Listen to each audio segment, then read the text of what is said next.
내 다리가 어떤 다리인지 알기 위해서는 가장 먼저 무릎 각도를 확인해야 됩니다. 무릎 각도를 보는 법은 내 다리 길이는 대한민국 평균에서 어느 정도인지, 내 다리가 일자다리인지, 오다리인지, X다리인지 오늘 알아보겠습니다. 내 다리가 어떤지는 무릎 각도를 보면 알 수 있는데요. 무릎 각도를 보는 법은 먼저 정상적인 무릎이 어떤지 확인을 하면 됩니다. 정상적인 무릎의 방향은 3도에서 4도 정도 바깥으로 향하고 있는 것이 정상입니다. 국민대학교와 동국대학교에서 공동연구로 내반슬과 관련한 논문을 집필한 내용을 참고하면 오다리의 표본의 무릎 각도가 완전히 정면을 향할 경우 오다리임을 확인할 수 있었습니다. 이를 기반으로 본인의 무릎이 똑바로 보고 있다면 무릎이 내회전된 겁니다. 이를 전문용어로 내반슬이라고 하고요. 익숙한 말로 오다리라고 많이 부릅니다. 무릎이 바깥쪽을 향했다면 무릎이 외회전되었다고 하고요. 전문용어로 외반슬, X다리라고 합니다. 그리고 우리 다리가 어떤 모양인지 알기 위해서 두 번째로 고관절의 방향을 확인해야 되는데요.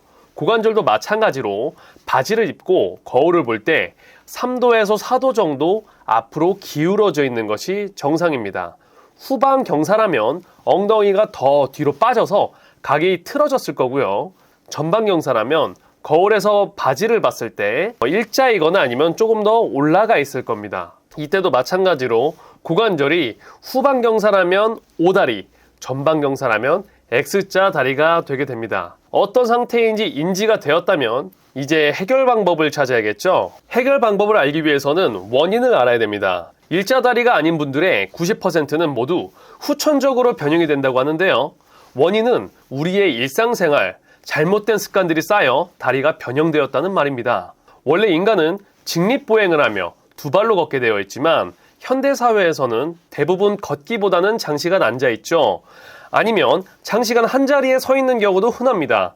그럴 경우에 점차 우리 몸의 무게중심이 틀어지면서 앉은 자세 혹은 서 있는 자세에 최적화되어 맞춰지게 됩니다. 그런 자세에서 또 걷다 보니 몸은 무너진 자세에서 다시 균형을 맞추려고 하는 겁니다. 그 결과 골반, 무릎, 발목 등이 틀어지게 되고 결국엔 다리가 휘어지게 되는 거죠. 결국 이를 해결하기 위해서는 수술, 스트레칭, 운동, 그리고 똑바로 걷는 연습 등이 있는데요. 제가 추천드리는 방법은 걷기입니다.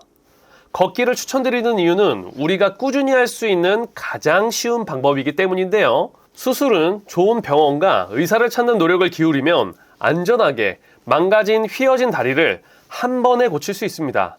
하지만 적게는 수백만 원부터 많게는 수천만 원의 비용과 뼈를 잘라내야 하는 부분이 시도에 어려움이 있습니다. 잘못된 환경으로 인해 휘어졌던 다리였기 때문에 내 환경 자체가 개선이 되지 않는다면 다시 재발하거나 부작용의 위험도 있죠. 스트레칭과 운동은 따로 시간을 내야 하는데 시간을 따로 낸다는 건 사실상 쉽지가 않습니다. 정말 내가 독하다고 하면 스트레칭과 운동으로 교정이 가능하겠지만 바쁜 일상 속에서 교정과 운동을 병행한다는 건 누군가에게는 불가능에 가까울 수 있습니다. 하지만 걷기는 우리가 일상생활을 하기 위해 꼭 해야 하는 활동이고 신경만 써준다면 부상 없이 진행할 수 있는 방법입니다. 그래서 걷기를 추천드리는 겁니다. 걷는 것부터 다시 시작하는 거죠. 이미 다리가 틀어졌다면 거기에 맞춰 우리의 걸음걸이가 많이 망가졌을 겁니다. 대표적인 예가 한쪽만 깔창에 닳거나 팔자걸음, 안짱걸음 같은 걸음걸이가 있죠. 올바르게 걷는 방법은 무릎을 핀 채 뒤꿈치부터 팔 중앙 그리고 엄지발가락 순으로 걸어야 합니다.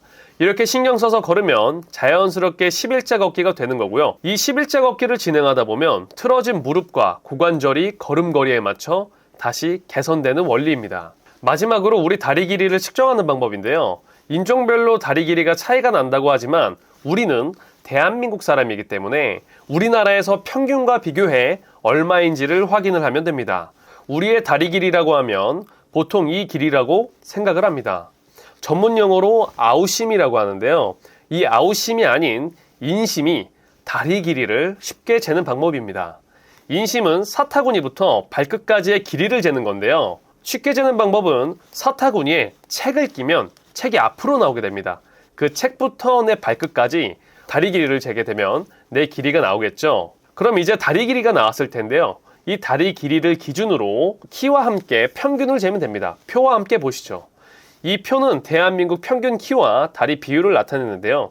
평균적으로 내 키의 45%가 인심의 길이라고 하면 됩니다. 즉 45%를 넘기면 내 다리 길이가 평균보다 긴 겁니다. 지금까지 내 다리를 측정하는 방법과 다리 길이를 재는 방법을 알아봤는데요.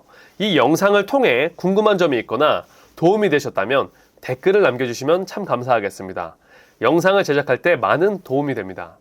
최근에 허리 통증에 관련한 영상이 도움이 되셨다는 분의 댓글이 있었는데요.